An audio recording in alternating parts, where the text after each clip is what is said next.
नागपुर में एडवांटेज विदर्भ का आयोजन हो रहा है। इस आयोजन के दौरान कई सेक्टरों पर वृहद चर्चा की जा रही है और इस आयोजन के दौरान अलग अलग जो सेक्टर हैं बिज़नेस से जुड़े हुए उनको सेग्रीगेट किया गया है और उस पर इंडिविजुअली चर्चा की जा रही है। तो रिन्यूएबल एनर्जी पर जो है उसकी भी बहुत ज़्यादा चर्चा हुई और उस ये जो सेक्टर था, इस सेक्टर के इस आयोजन को लेकर जो कन्वीनर बनाए गए थे गिरधारी मंत्री सर, वो हमारे साथ में, हम सर से बात करेंगे कि इस एडवांटेज विदर्भ में रिन्यूएबल एनर्जी को लेकर क्या कुछ चर्चा हुई और क्या कुछ समाधान निकला और निवेश के दृष्टिकोण से किस तरीके की चीज़ें इस प्रदर्शनी के दौरान हुई।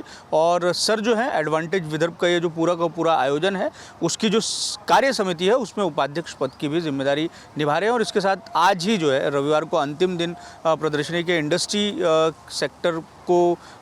का जो सेक्टर है उसको लेकर बहुत चर्चा हुई। इंडस्ट्री की जो समस्याएं हैं वो भी सरकार के समक्ष जो है वो रखी गई। सर, सबसे पहले तो ये जो आयोजन हुआ है, इस आयोजन को आप किस तरीके से देखते हैं? जैसे कि शुरुआत में मैंने कहा कि अलग अलग सेक्टरों पर इसमें चर्चा हुई, तो कौन से सेक्टर को लेकर सकारात्मक माहौल निवेश की दृष्टि से बिजनेस कम्युनिटी ने या इंडस्ट्री ने पेश किया है, आपको ऐसा लगता है?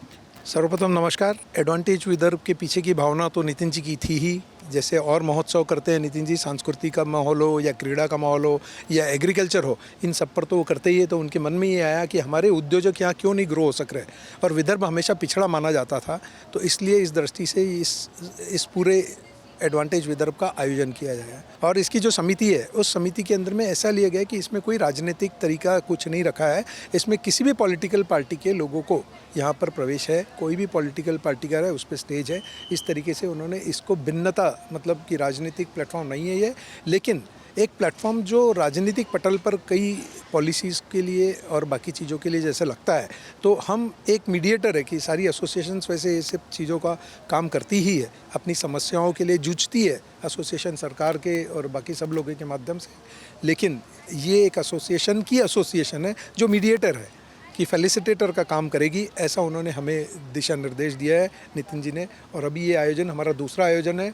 हमने कोशिश करी है कि ज़्यादा से ज़्यादा सेक्टर इसमें इन्वॉल्व हो। वैसे तो 42 सेक्टर पे हम लोग काम करते हैं। हमने जब देखा कि विदर्भ के अंदर में ऐसे 42 सेक्टर्स है जिन पर लोग अलग अलग इंडस्ट्री हमारे यहाँ काम करती है, पर ख़ास तौर पर इस बार जब देवेंद्र जी ने ये सब चीज़ें देखा और देवेंद्र जी मुख्यमंत्री बने हैं, तो देवेंद्र जी के रहते इसमें उन्होंने स्टील को सबसे बड़ा योगदान दिया है। और जो लास्ट सिटी ऑफ विदर्भा जिसे कहा जाता था गढ़चिरौली को, उसे फर्स्ट सिटी बनाने का उन्होंने बीड़ा उठाया है। और बीड़ा ही नहीं उठाया, वो आज की तारीख में मुख्यमंत्री होकर भी गढ़चिरौली के पालक मंत्री हैं। और वहाँ का जो आयरन ओर जो है, जो आप सभी इन लोगों ने कहा है आयरन ओर वर्ल्ड के अंदर में बेस्ट है। जब अंग्रेज़ लोग यहाँ आए थे, उन्होंने उस समय में ये फाइंड आउट किया था कि यहाँ का आयरन ओर सबसे उच्च क्वालिटी का, पूरे वर्ल्ड के अंदर में उच्च क्वालिटी का आयरन ओर है।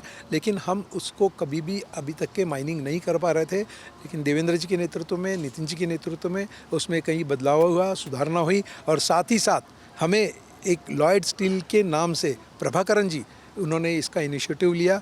और वहाँ का जो नक्सलवाद है वो बिल्कुल ज़मीन से जुड़े हुए हैं, तो नक्सलवाद को कैसे ख़त्म किया जाए उस पर उन्होंने काम किया। और स्टील सिटी करके आने वाले समय में जो तरीके से आज वहाँ 3 लाख करोड़ से ऊपर का इन्वेस्टमेंट होने वाला है। डावोस में भी इसके कई सज्जन जिंदल जी आए थे, उन्होंने बताया कि डावोस में उन्होंने साइन किया है, लेकिन ये सारा गढ़चिरौली के लिए किया है। और एक स्टील सिटी के रूप में आगे आने वाले समय में हम गढ़चिरौली को जानेंगे और महाराष्ट्र का सबसे अग्रिम जिला हमारा वो होगा।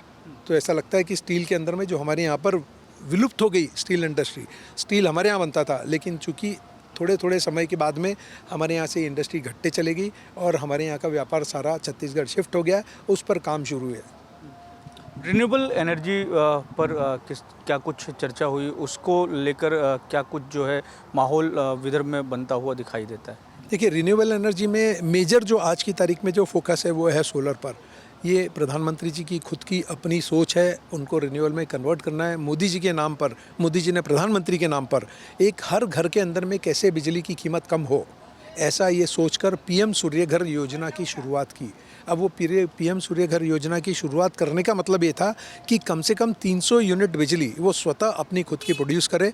जो भी है, छोटे से छोटा है तो 300 यूनिट वो अपने आप प्रोड्यूस करे जिसकी कीमत शून्य हो जाए। और कीमत अगर कम करना है तो इसके ऊपर में बहुत सारी सब्सिडी देने का प्रायोजन प्रधानमंत्री जी ने किया है। और उन्होंने टारगेट किया कि 1 करोड़ घर इसके ऊपर में हम ये इसका पूरे देश के अंदर में सबसे पहले 3-3 किलोवाट लगाएंगे। और 78,000 रुपये की पीएम सूर्य घर के अंदर में योजना शुरू की, जिसका हमने यहाँ पर हमारे यहाँ पर एक वर्कशॉप आयोजन किया था, जिसमें एमएनआरई के लोग, उसके अंदर में आरईसी के लोग और उसके अंदर में एमएससीडीसीएल के लोग, इन सबको बैठाकर एक वर्कशॉप आयोजन किया कि किस तरीके से इस योजना का फ़ायदा उठा सकेंगे, कैसे लोग अपनी बिजली खुद बना सकेंगे और कैसे इंटीग्रेटर इसमें काम कर सकेंगे। ये एक रोज़गार भी इससे उपलब्ध हुआ। मतलब आज नागपुर के अंदर में आप समझ के चलिए कि करीब करीब 2,000 लोग हैं जो इसका काम करते हैं। मतलब एक आत्मनिर्भर भारत की जो सोच कल्पना जो थी वो इससे साकार हुई है। तो ये एक दृष्टिकोण हुआ जो घरों के ऊपर बिजली मिलेगी। और आज जो जिस तरीके से योजना चल रही है, प्रधानमंत्री जी नरेंद्र भाई मोदी ये खुद उसको मॉनिटर करते हैं और मॉनिटरिंग करने के अंदर में हफ्ते से हफ्ते देखते हैं कि कितनी सिस्टम्स लग गए हैं और सब्सिडी में कहाँ कमतरता है। तो उन्होंने जिस दिन ये सब लॉन्च करी थी सब्सिडी, तो उस दिन उस समय उन्होंने कहा था कि 1 महीने में आपके घर पे सब्सिडी पहुंचेगी। लेकिन मुझे ये जानकारी देते हुए खुशी है, इस वर्कशॉप के अंदर में पता चला कि सारे इंटीग्रेटरों ने और लोगों ने कहा कि मुझे केवल 1 हफ्ते के अंदर में 5 दिन में मेरे घर में मेरे अकाउंट में सब्सिडी आ रही है। ये बहुत बड़ी यशस्वी योजना है। मतलब ये लगता है कि बहुत सफल योजना हुई है। दूसरी तरफ है कि आज सबसे बड़ी जो किल्लत है हमारे यहाँ महाराष्ट्र के अंदर में, जिसके ऊपर में हम देवेंद्र जी से चर्चा करेंगे, जो है कि आपको पावर की कॉस्ट बहुत ज़्यादा है। पावर की कॉस्ट ज़्यादा होने के कारण इंडस्ट्री को ये अड़चन आ रहा है। इसमें हमने कहा कि इसको साथ में जो पावर की कॉस्ट कम करनी है, चूँकि सोलर पावर इसकी कीमत बहुत सस्ती है। आज एमएससीडीसीएल भी सोलर पावर को खुद के साथ में बढ़ा रही है, जिसके कारण में उनकी कीमत आज एवरेज कॉस्ट नीचे जा रही है। अन्यथा यह 12-13 रुपया होती कोयले के भरोसे चलाते। तो वैसे भी पर्यावरण के दृष्टि से हमको ज़ीरो एमिशन के दिशा में जब हमको काम करना है, प्रधानमंत्री जी की योजना पे उसमें काम करना है, तो हमको इंटरनेशनली हमको इसको कम करना ही करना है कोयले के साथ साथ में। तो ये पर्यावरण के साथ में जुड़ने वाली ये योजना है, पर इसमें कहीं ना कहीं कुछ दिक्कतें हैं जो देवेंद्र जी से हम चाहते हैं, क्योंकि एनर्जी मिनिस्टर भी है, चीफ मिनिस्टर भी है, बहुत सारे निर्णय वो ले सकेंगे। और अगर उसके अंदर में उन्होंने अच्छे निर्णय जो सुझाव करेंगे, यहाँ से हमने काफ़ी कलेक्शन किया है, इसमें काफ़ी अच्छा मंथन हुआ है, उस पर से कुछ निष्कर्ष निकाले वो हम प्रेजेंट करेंगे। इसके बाद में एडवांटेज विदर्भ के बाद में देवेंद्र जी को energy minister as a chief minister और नितिन जी के माध्यम से हम कोशिश करेंगे कि रिन्यूएबल एनर्जी के यहाँ बढ़ावा दे। जैसे एमएससीडीसीएल ने अपने पावर की कॉस्ट कम करी है, हर उद्योग अपने पावर की कॉस्ट एवरेजली कम कर लेगा। तो मुझे लगता है हम एडवांटेज विदर्भ का सपना जो देख रहे हैं वो साकार होगा। कोई बड़ा निवेश रिन्यूएबल एनर्जी को लेकर विदर्भ में आने की संभावना आपको लगता है? उस विषय में कोई चर्चा हुई है क्या एडवांटेज विदर्भ के दौरान? इसमें डावोस में भी कुछ साइनिंग हुए हैं और इवन यहाँ पर भी आज शायद कुछ एमओयू होंगे, घोषणाएं होंगी। इसमें वारी एनर्जी का, जैसे उस दिन भी उद्घाटन के दिन देवेंद्र जी ने कहा था कि वारी एनर्जी यहाँ बहुत बड़ा पैनल का प्लांट लगा रही है, सेल का प्लांट लगा रही है। उसके अलावा अवाडा करके कंपनी है, उन्होंने यहाँ पर लगाया है। अब जिंदल जी भी वो सोच रहे हैं कि वो भी कुछ यहाँ पर रिन्यूएबल एनर्जी पे काम करेंगे। तो ये सोलर के दृष्टि से हो गया है। मुझे लगता है कि विंड में भी नई टेक्नोलॉजी अगर आ जाती है, नए लोग यहाँ आएंगे, तो अभी हमारे यहाँ हवा नहीं है यहाँ पर इतनी, लेकिन पश्चिम महाराष्ट्र वगैरह के अंदर में विंड के काफ़ी स्रोत हैं, वहाँ पर ये चीज़ होगी। तो आने वाले समय में अगर उसकी कॉस्ट नीचे जाती है तो विंड भी एक वायबल सोल्यूशन है। और दूसरा, हमारे यहाँ कूड़े से कचरा बनाने के लिए जो अभी नागपुर म्यूनसिपल कॉर्पोरेशन ने लिया, क्योंकि कचरे का भी हमारे यहाँ पर बहुत सारा जनरेशन है, इस जनरेशन के साथ साथ प्रोसेसिंग करना भी हमारे लिए कंपलसरी है। तो उस दृष्टि से सीएनजी का निर्माण करके सीएनजी के थ्रू उसको गैस का निर्माण जो होगी, सिन गैस तैयार होगी, सिन गैस से पावर जनरेट होगा। तो ये भी सब करना साइमल्टेनियसली, दोनों चीज़ों का फ़ायदा होगा और उससे पावर की जनरेशन हमारे यहाँ बढ़ेगी और हमारा कचरा भी साफ़ होगा।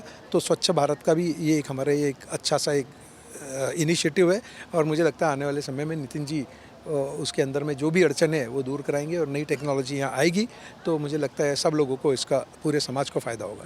विदर्भ के औद्योगिक विकास को लेकर क्यों नहीं हुआ, इसको लेकर कई तरह की चर्चा होती है।